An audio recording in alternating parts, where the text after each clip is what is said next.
기러기, 거위, 오리들은 태어나면서 처음 본 그 동물이나 사람을 어미로 기억하는 습성이 있다고 합니다.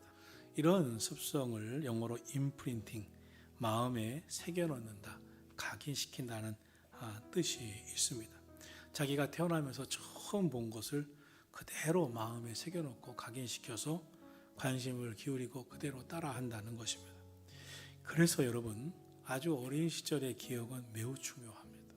가끔 우리는 이 공룡의 발자국이나 맘모스 같은 큰 동물의 발자국 등을 선명하게 찍힌 화석을 보게 됩니다. 근데 그것들이 처음 동물들이 딛고 지나갈 때는 진흙처럼 물렁물렁한 흙이었을 것이고 돌이었을 것입니다.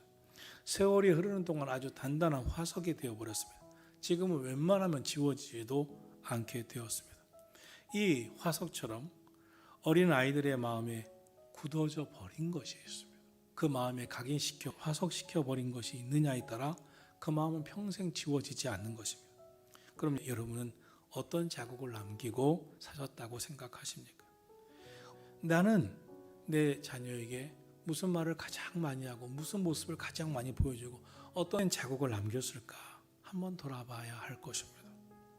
여러분, 오늘 가정의 달을 시작하는 어린이 주일입니다. 예수님은 오늘 우리에게 말씀하시기를 너희와 너희 자녀를 위해 울라고 말씀하셨습니다. 너희와 너희 자녀를 위해서 울라고 하는 것은 자녀를 위해서 눈물의 기도를 뿌리라고 말씀하는 것인 줄로 믿습니다. 바라기는 여러분의 눈물의 기도가 자녀들을 위해서 심겨지기를 예수님 이름으로 축원합니다. 저는 어려서부터 부모 세대의 교인들의 눈물을 보고 자랐습니다. 저도 새벽이면 우리 아버지 어머니가 새벽 기도에 가시면서 저를 위해 머리에 손을 얹고 기도하시던 모습이 늘 내 마음에 각인되어 있습니다. 특히 아버지가 일찍 세상을 떠나신 후에는 늘 눈물로 기도하는 그런 어머니의 모습이 제 마음에 각인되어 있어요. 하나님, 예수님 믿고 사는 길밖에는 우리 가정이 살 길이 없어요. 주님이 도와주셔야 돼요 하고 우는 거예요. 그래서 늘 눈물로 기도하시던 어머니의 모습이 내 마음에 지금도 각인이 되어 있습니다. 그런데 저희 어머니만이 아니죠. 한국교회는 그렇게 성장해 왔습니다. 한국교회는 이렇게 의자, 예배당이 있지만 반드시 마룻바닥이 있었어요. 그런데 그 마룻바닥에 보면 성도들의 눈물 자국이 여기저기 흥건히 묻어 있었어요. 고개만 숙이면 눈물이 흘렀어요. 새벽 기도니 철야 기도니 금식 기도니 차가운 마룻바닥에 엎어져서 기도하던 게 우리 부모님들의 세대의 모습이었어요. 부모 중에 자녀를 사랑하지 않는 부모가 어디 있어요? 그러나 자녀들이 다 부모가 나를 사랑한다고 느낍니까? 자녀들의 생각과 마음은 좀 다릅니다. 그럼 자녀인데 엄마 아빠가 정말 나를 사랑하느냐? 그걸 어떻게 알아요?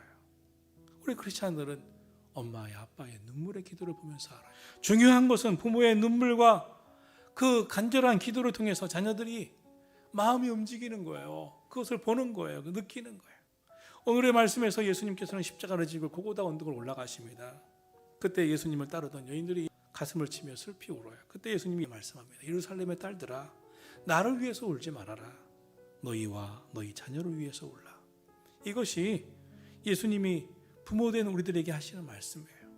그럼 왜 예수님이 너희와 너희 자녀를 위해서 울라고 말씀하셨을까? 이 말씀의 의미가 무엇일까요? 저는 첫째로 우리 자녀들이 살아갈 세상이 너무나 악하기 때문에, 또 우리 자녀들이 살아가는 것이 쉽지 않기 때문에 정말 눈물로 기도하라고 하는 말씀을 하신 줄로 믿습니다.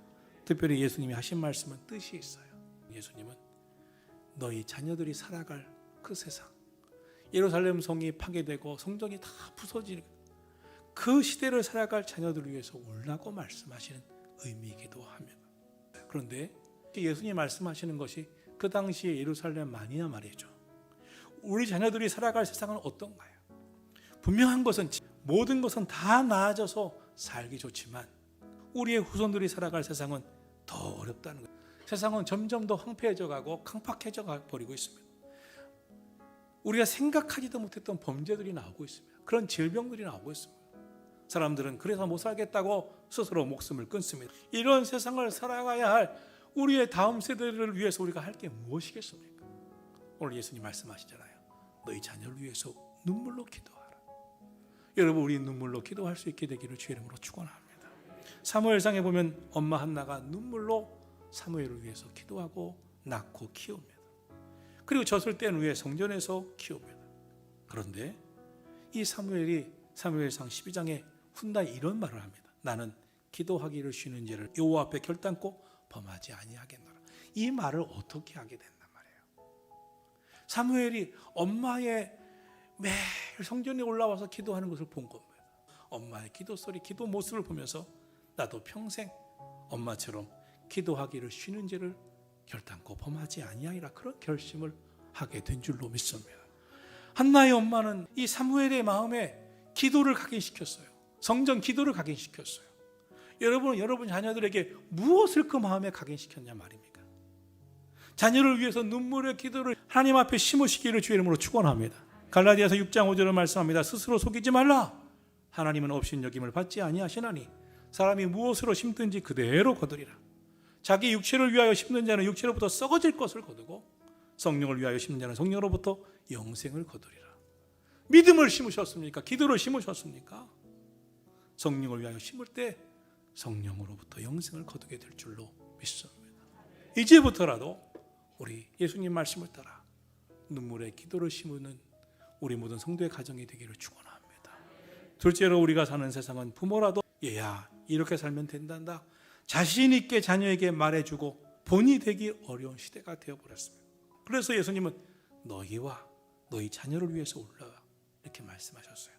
울어야 할 대상이 자녀이기도 하지만 먼저 우리 자신을 위해서 울 줄 알아야 합니다. 자녀는 분명히 보고 자란 부모를 닮게 되어 있습니다. 자녀는 부모의 거울입니다. 내 모습이 어떤가, 아이들의 모습, 말하는 것을 보면서 우리는 다 알 수가 있어요. 자녀는 그 부모를 따라서 살아갈 수밖에 없습니다. 그래서 얼마나 무섭습니까? 책임감을 느낍니까? 우리 먼저 바로 서야 할 줄로 믿습니다. 내가 눈물로 나 자신을 바로 서기 위해서 기도해야 돼. 그래야 내 자녀들이 바로 살지. 죄를 보니까 내가 잘못된 걸 내가 알았어. 여러분, 오늘 예수님 말씀하십니다. 너희와 너희 자녀를 위해서 울라고. 우리 눈물의 기도를 심으시기를 주의 이름으로 축원합니다. 셋째로, 자녀들을 세상의 그 어떤 말로, 그 어떤 세상 교육으로 제대로 양육할 수 없기 때문에 울어야 합니다. 사도 요한은 요한일서 13장 18절에서 우리가 말과 혀로만 사랑하지 말고 오직 행함과 진실함으로 사랑하자라고 말했습니다. 말과 혀로만 사랑하면 자녀들도 알아요. 우리는 행함과 진실함으로 해야 됩니다. 특별히 눈물에 뿌려 기도하는 것은 진실함이 있어요. 아니라 행함과 진실함이 있는 눈물의 기도는 인생을 변화시키는 거예요. 우리 교회는 개척 초기부터 교회 7대 비전을 세워놓고 기도하는 게 있습니다. 그 하나가 가정이 천국 되도록 돕는 교회입니다. 성도의 가정이 천국 되도록 기도하는 교회, 믿음의 명문 가문 이루는 교회, 우리 자녀들을 성령 충만한 크리스찬 인재로 키우는 교회, 이것이 우리 교회의 비전입니다. 저는 성도 여러분의 가정이 가정 천국이 되기를 축원합니다. 믿음의 명문 가문 되기를 축원합니다. 여러분의 자녀들이 성령 충만한 크리스찬 인재들이 되시기를 예수님의 이름으로 축원합니다. 사람들은 가정의 중요성을 알면서도 가정을 천국으로 가꾸기 위해서 별로 노력하지 않아요. 행복한 가정, 은혜로운 가정, 천국 같은 가정은 저절로 그냥 되는 게 아닙니다. 만약 가정이 천국과 같다면 분명 누군가 눈물의 기도를 뿌렸기 때문인 줄 알고 감사하고 계속해서 눈물의 기도를 심으시고, 만약 여러분의 가정이 불행한 삶을 살고 있다면 이제라도 눈물의 기도를 심어 분명 심은 대로 거두게 하시는 하나님의 은혜가 함께 하시기를 예수 그리스도의 이름으로 축복합니다. 마지막으로, 부모는 자녀의 영혼을 위해서 울며 기도할 줄 알아야 합니다. 부모가 할 일은 우리 자녀들이 십자가의 구원의 복음을 주신 예수님을 알게 하는 것, 예수님을 만나게 하는 것, 예수님의 말씀대로 살게 순종하게 하는 것이 우리의 삶의 중대한 과제인 줄로 믿습니다. 그런데 그 영혼을 구원하고 그 마음에 구세주 예수님을 만나게 하고 하나님의 은혜를 알게 하는 것은 눈물의 기도가 없이는 불가능합니다. 왜 자녀들이 하나님을 믿어야 할까요? 자녀들이 왜 예수님의 말씀을 그 마음에 간직하며 살아야 할까요? 우리는 이 세상을 살면서 아무리 자신하고 살아도 인간의 한계 상황에 처합니다. 불가능을 만납니다. 아무리 사람이 노력해도 이거 안 되는구나 하는 것을 경험합니다. 그때 하나님 믿는 사람은 알아요. 하나님이 도와주실 거야. 하나님께 기도하면 응답하셔. 하나님은 살아계시기 때문에 나와 함께 하셔. 그리고 기도하고 하나님께 간구하면 절망하던 마음이 소망이 생깁니다. 용기가 생깁니다. 살아볼 그런 마음이 생깁니다. 은혜를 경험합니다. 그리고 살아계신 하나님의 은혜가 임할 때 그의 삶은 열립니다. 여러분 가정을, 특별히 자녀를, 손주들, 후손을 위해서 눈물 뿌려 기도하기를 주의 이름으로 축원합니다. 그의 영혼과 삶에 하나님의 은혜가 함께 하시기를 위해서 우리가 할 게 무엇입니까?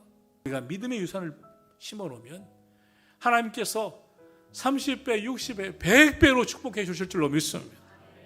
다윗은 역대상 28장에 아들 솔로몬을 위해서 감동적인 유언을 남깁니다. 아들아, 나의 하나님을 알고 온전한 마음과 기쁜 뜻으로 아버지의 하나님을 믿어라. 다윗은 이 아버지가 얼마나 위대한 왕이었는지 기억하라 하지 않았습니다. 신앙의 유산을 남기려고 힘썼습니다. 여러분 자녀에게 무엇을 남기겠습니까? 믿음의 유산을 남기시기를 주의 이름으로 축원합니다. 자녀들의 영혼을 위해서 기도하시기를 축원합니다. 무엇보다 영적 유산을 물려주기 위해서 애통하며 기도하는 선한 목자교회 성도들이 되기를 주의 이름으로 축원합니다. 자녀 양육은 세상의 교육이 아닌 무릎으로 하는 것입니다. 오직 하나님의 은총이 필요하기 때문입니다. 그러기에 자녀를 위해서 살리는 기도 이상의 비결이 없습니다. 부모의 기도가 자녀를 위대하게 만듭니다. 부모의 기도가 부모가 죽은 뒤에도 여전히 효력이 있어 자녀들을 복되게 할 줄로 믿습니다. 자녀들에게 부모의 기도 소리를 들려주십시오. 부모의 기도 소리가 평생 귓전에 울리게 해주십시오. 부모의 눈물의 기도의 모습이 그들의 마음에 각인될 수 있도록 눈물 뿌려 기도하기를 주의 이름으로 축원합니다.